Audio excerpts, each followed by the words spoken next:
How can my colleagues on the Republican side hear stories like that if they are even listening to these unemployed people and refuse to help so they can come to the floor and debate their amendments? For goodness sakes, tomorrow's another day. There'll be another chance to give a speech and debate an amendment. Why wouldn't you let the unemployment compensation benefits go forward for people like those who have written to me? The unemployment rate in my state's 10.5%, and I think it's my duty to help these people with a safety net that will help them get by.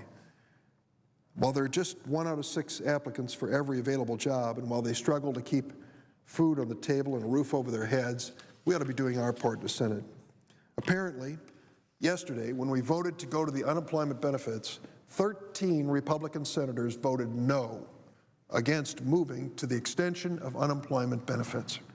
And just in case some of those senators missed it, here are the unemployment rates in the states represented by the Republicans who voted against even debating an extension of unemployment insurance. Texas, 8.2%. Mississippi, 9.2%. Missouri, 9.5%. Alabama, 10.7%. Kentucky, 10.9%.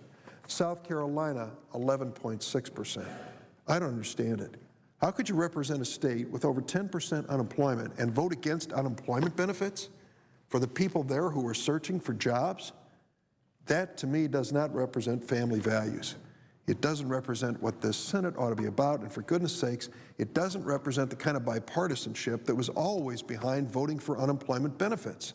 This Republican obstruction, when it comes to something this basic, is fundamentally unfair. It's way past time. We shouldn't be playing games and posturing. We ought to stop the politics. We ought to be voting in the next 5 minutes so that we can respond to the people who write to us in desperation and tell them, in fact, we are moving a bill forward so that they'll have the basics of life to take care of their family.